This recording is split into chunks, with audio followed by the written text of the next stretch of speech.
Un petit étoile nommé Étoilou Étoilou vivait dans le ciel, scintillant parmi ses nombreux amis, les autres étoiles. Mais Étoilou avait un rêve. Il voulait voir le monde en dessous, avec ses forêts verdoyantes, ses rivières scintillantes et ses fleurs colorées. Chaque nuit, lorsque les enfants fermaient les yeux, Étoilou s'ennuyait. Il souhaitait pouvoir descendre sur la terre pour explorer. Ses amis étoiles lui disaient « Reste ici, c'est mieux, nous sommes en sécurité dans le ciel ». Un soir, alors qu'il observait un beau paysage en contrebas, Étoilou aperçut un grand nuage blanc, doux et moelleux, flotter lentement. Curieux, il l'appela « Nuage, nuage, pourrais-je descendre sur ton dos pour voir le monde ?» Le grand nuage, amusé par la demande du petit étoile, répondit « Bien sûr, Étoilou, grimpe sur moi et je te porterai où tu souhaites. » Avec excitation, Étoilou se glissa sur le dos du nuage. Ensemble, ils voguèrent vers la terre, traversant les cieux. Étoilou était émerveillé par la beauté de tout ce qu'il voyait. Les champs de fleurs dansaient au vent et les rivières brillaient comme des rubis. Mais alors qu'il descendait, un fort vent se leva et le nuage commença à trembler. « Accroche-toi bien, Étoilou !» s'exclama le nuage. Mais Étoilou était trop excité pour avoir peur. Ils se rapprochèrent d'une forêt verdoyante et soudain, un grand coup de vent emporta le nuage dans une direction inattendue. Étoilou tomba doucement, atterrissant sur une jolie fleur colorée. En se relevant, il réalisa qu'il était enfin sur la terre ferme. Il était émerveillé par les couleurs vives et les doux parfums qui l'entouraient. Soudain, il entendit une petite voix. C'était une coccinelle qui l'observait, étonnée de voir une étoile sur une fleur. « Bonjour, tu viens d'où, petite étoile ?» demanda-t-elle. « Je viens du ciel. J'ai toujours voulu voir la terre, » répondit Étoilou avec enthousiasme. La coccinelle lui montra les secrets de la forêt, lui parla des autres animaux et des merveilles de la nature. Étoilou était si heureux qu'il oublia le temps qui passait.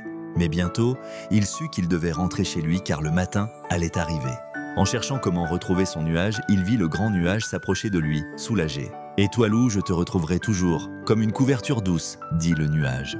Étoilou, avec un sourire, grimpa à nouveau sur le nuage et ensemble, ils remontèrent dans le ciel.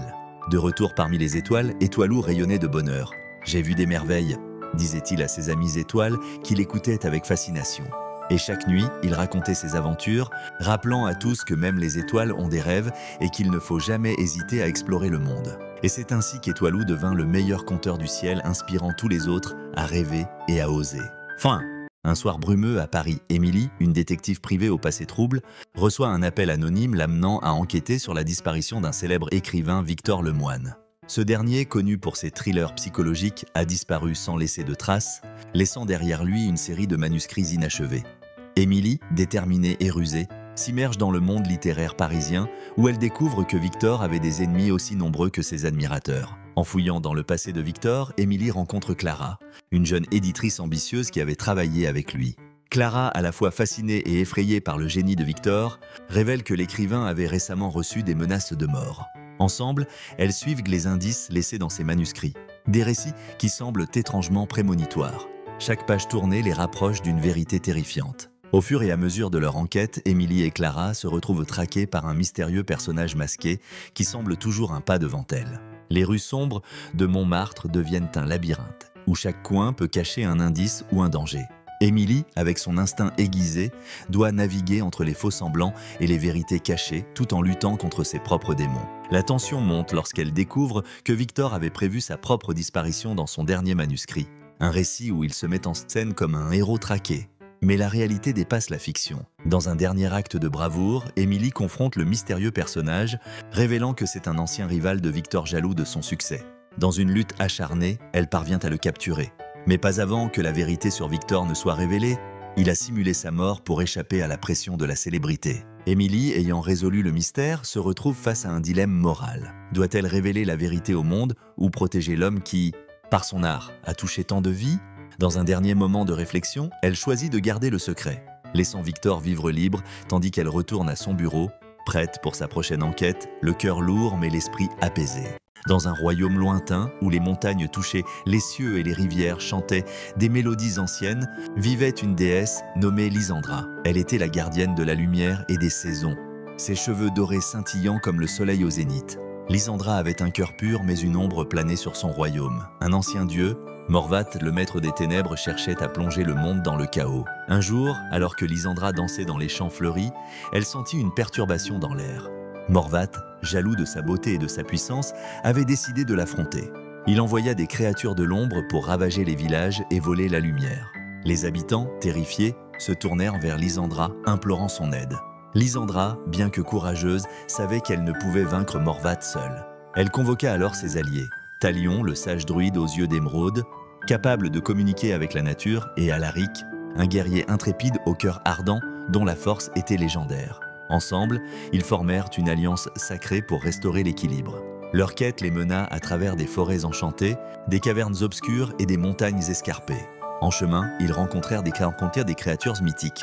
Des griffons majestueux, des fées espiègles et un vieux dragon sage qui leur offrit des conseils précieux. Chaque épreuve renforçait leurs liens et leur détermination. Finalement, ils atteignirent le château de Morvath, une forteresse entourée d'un brouillard épais. Lysandra, avec la lumière de son cœur, affronta le dieu des ténèbres. Une bataille épique s'ensuivit, illuminée par des éclairs de magie. Talion invoqua la force de la nature, tandis qu'Alaric combattait avec bravoure. Au moment culminant, Lysandra, avec une clarté d'esprit, comprit que la lumière et l'ombre étaient nécessaires pour l'équilibre. Elle tendit la main vers Morvath, lui offrant une chance de rédemption. Étonné par sa compassion, Morvath hésita, puis, touché par la lumière qu'elle irradiait, il accepta. Ainsi les ténèbres et la lumière fusionnèrent, créant une nouvelle harmonie. Lysandra, Talion et Alaric retournèrent chez eux, célébrés comme des héros. Le royaume prospéra et la légende de leur aventure se transmit de génération en génération, rappelant à tous que même dans l'obscurité, la lumière peut toujours trouver un chemin.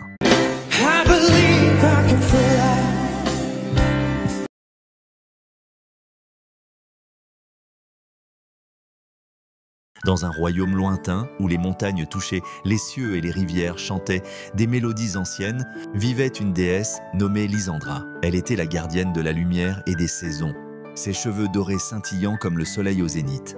Lysandra avait un cœur pur mais une ombre planait sur son royaume. Un ancien dieu, Morvath, le maître des ténèbres, cherchait à plonger le monde dans le chaos. Un jour, alors que Lysandra dansait dans les champs fleuris, elle sentit une perturbation dans l'air. Morvath, jaloux de sa beauté et de sa puissance, avait décidé de l'affronter. Il envoya des créatures de l'ombre pour ravager les villages et voler la lumière. Les habitants, terrifiés, se tournèrent vers Lysandra, implorant son aide. Lysandra, bien que courageuse, savait qu'elle ne pouvait vaincre Morvath seule. Elle convoqua alors ses alliés, Talion, le sage druide aux yeux d'émeraude, capable de communiquer avec la nature, et Alaric, un guerrier intrépide au cœur ardent dont la force était légendaire. Ensemble, ils formèrent une alliance sacrée pour restaurer l'équilibre. Leur quête les mena à travers des forêts enchantées, des cavernes obscures et des montagnes escarpées. En chemin, ils rencontrèrent des créatures mythiques. Des griffons majestueux, des fées espiègles et un vieux dragon sage qui leur offrit des conseils précieux. Chaque épreuve renforçait leurs liens et leur détermination.